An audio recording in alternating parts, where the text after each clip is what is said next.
If you have a guest that has weak nails, peeling nails, nails just have issues, right?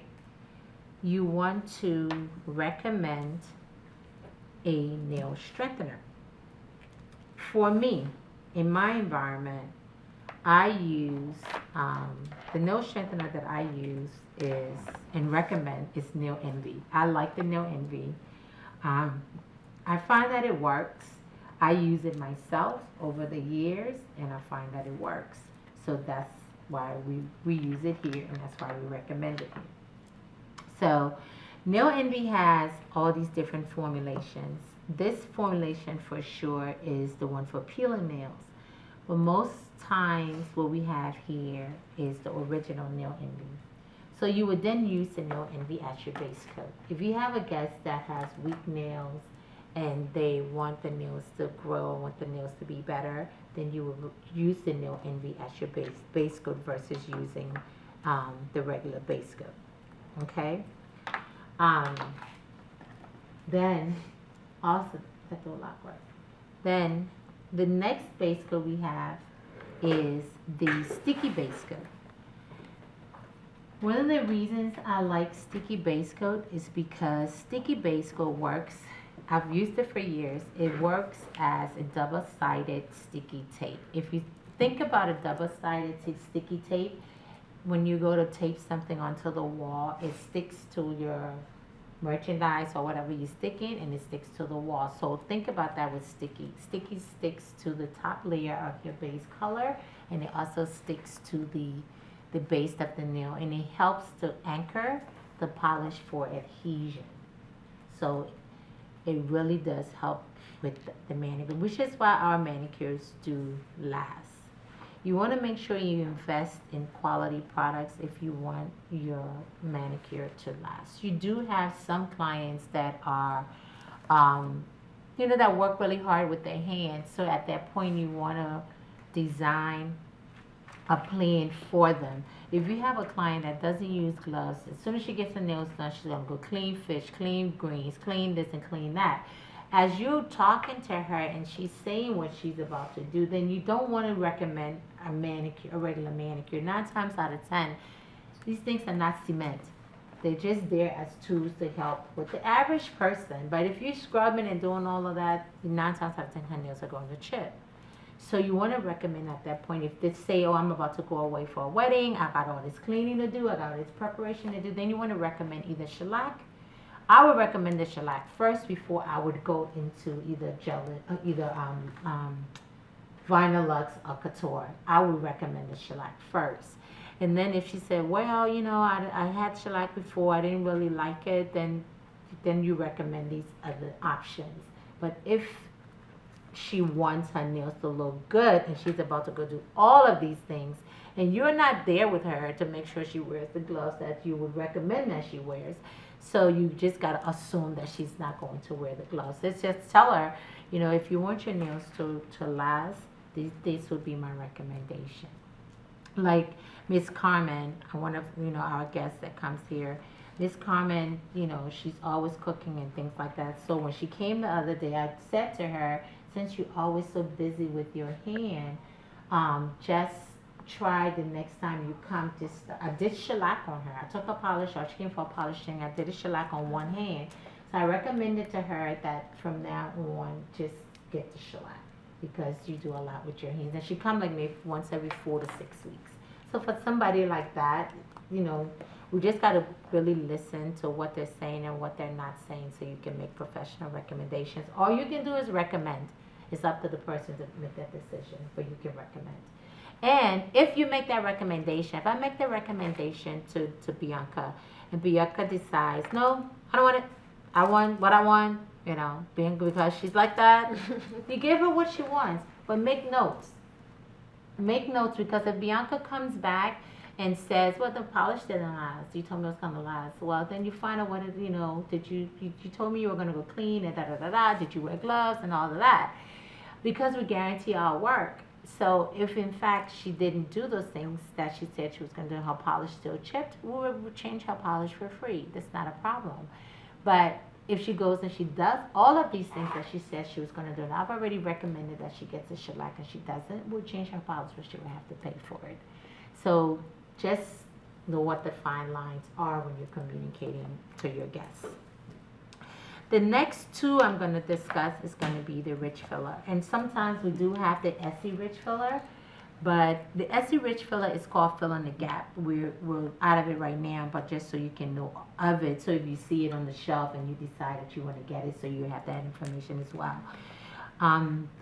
The Essie rich filler fill in the gap, basically what it does, it fills in, does what it says it's going to do. It fills in the gap and it gives you a really smooth surface when you have ridges in the nail. So for people who may have taken off their liquid and powder by pulling it off, or overuse of the electric file, and or some with ridges is hereditary. So as you get older, you start to get ridges, and once you start to get ridges, those are the reasons why you would recommend those kinds of ridge filler to help you with your application. If someone has ridges and you do not have a ridge filler and you use a regular base coat like Sticky or Nail Envy, you're going to find that when you polish them, the ridge is going to show throughout the polish. So you want to make sure you use a ridge filler. The next ridge filler we have, I've been using for years, is the Sash ridge filler. What I love about this ridge filler is the fact that it has quartz crystals in it. What happens when you apply this ridge filler, the quartz crystals falls into the cracks of the ridges, and it gives you a smoother surface for you to apply your nail color. So that's how this ridge filler works. Okay, and then we have the Ridge X by C&D, which is also a ridge filler. I love this ridge filler, but one of the things I don't like about it, and I said I was going to bring it to the attention as well, is it has a tendency to get thick really fast.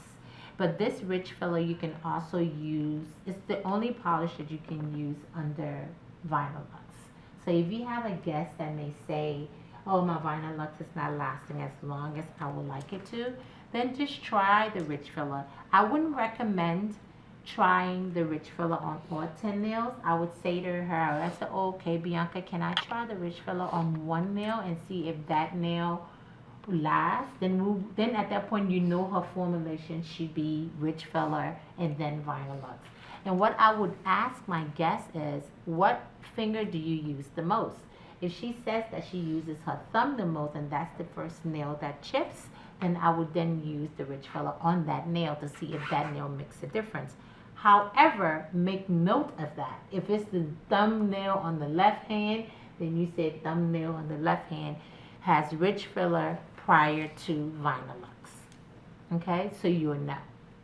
All right, and document that for yourself.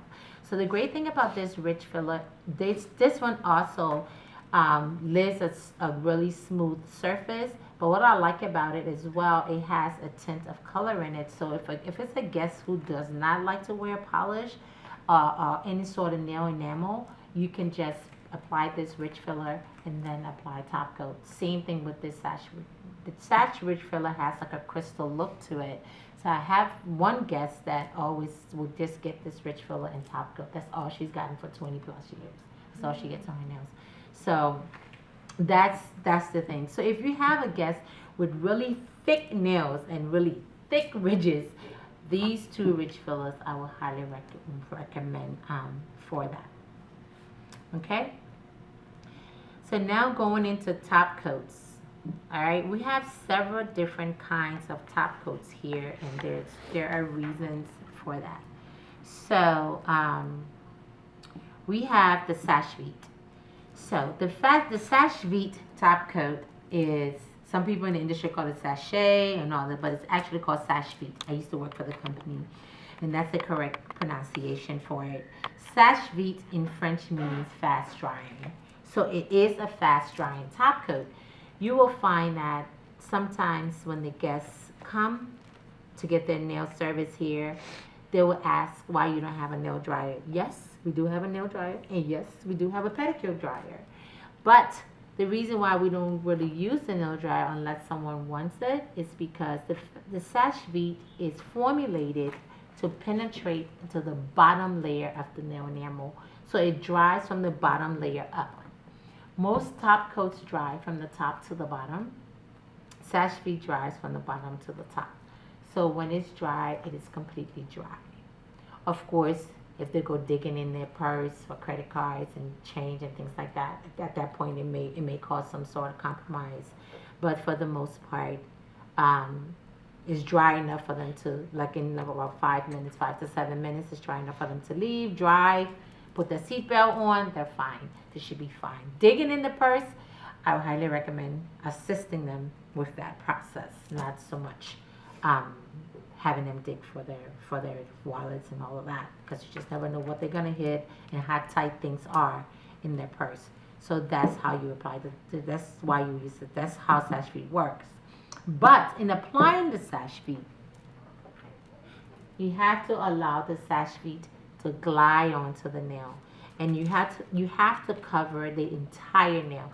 If you do not cover the entire nail, you're going to see areas where you didn't apply the top coat. Keep in mind, it's okay to move your guest's fingers from side to side to ensure that the entire nail is completely covered. If you find that the entire nail has not been completely covered, before that Sash Vite dries, go ahead and do another application, because otherwise your guest's going to see the inconsistency of the application of the top coat. Okay? And then next we have here, these are all UV top coats. The way these UV top coats, basically what they are, they're not gels, they're UV top coats. That's what they are. So for example, we're going back to that guest who want to clean her house and all this other stuff, but she doesn't want the shellac, she doesn't want that. She wants a regular polish. However, she wants that regular polish to last. You can then ask the person if they're open to a UV top coat. She may not be open to a UV top coat because the key word here is UV. She has to go under the UV light. So if she is open to the UV top coat, you can use any one of these UV top coats. The difference between these two, this is a UV matte finish top coat. So it helps with the longevity of the manicure, but it gives it a matte look. This is a UV satin finish. So the top coat is not matte, but it's not too shiny. It just has like a silky satin type look and feel to it.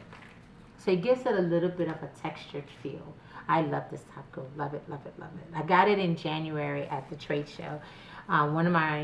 Actually, as a matter of fact, one of Nails Magazine editors recommended that I get this top coat, so I went and I bought it. And I absolutely love it since I've used it. And the thing about using top coats, UV top coats, the nails have to dry for at least maybe 3 minutes, about 2 to 3 minutes before you apply the top coat. Because if the nails are still like really wet and you apply the UV top coat, sometimes it could drag it and it would not allow it to dry all the way. So the purpose of using the UV top coat is to help the polish dry fast. The polish will be completely dry once it's done. Okay? So they can dig in their purse, they can do this, they can do that. Is there extra fee to that? Yes, there is an extra fee for that. Okay? Alright? So you guys know about chrome nails and you know how to use it? Okay. So the chrome nails that we carry here about wildflower nails. So the other day I did a quick video. I just did the, I actually used, this is all her ice. She calls it sugar chrome. So these are all like really intensified glitters and things. But all the chromes are on that shelf right there and right in that corner. So chrome nails, basically what they are is just You guys know what they are, so I don't need to say anything about that. Everyone who has I don't. Instagram knows. I do not. You don't know chrome I don't nails? stroll through Instagram that much. Well, chrome nails are just something that gives I'm like looking. intensified glow and like a almost like a Like a new hieroglyphic yeah. sort of Oh wow, tight. type. So you can apply Like it. that. Yes. So you can apply it with. It's like a mirror image. You can apply it with Silicone. the silicone tips, or you can apply it with brush or sponge, like a makeup sponge, a little makeup sponge, or you can. With hers, I bought these. So if you don't want to apply with the makeup sponge or makeup applicator, you can use this, but because it's more of a silicone A type. lot of people swear So- by, like, you know the cheap kind of eyeshadow brushes that you get in. That's what I'm saying. Oh, You can those, use, yeah, you yeah, can use yeah. it with that too. Yes, a lot of people swear So- by those. So you can use it like that, but the way you apply it, when you dip into the chrome, you just keep moving it, moving it, moving it, moving it. And then you have to seal off your edges with it as well. So we also have the gel top coat to cure it. The chrome works so much better with gel manicures, more so than polish. Because the inhibition layer, before you take out the inhibition layer, is when you will start to apply your chrome onto the nail. Okay?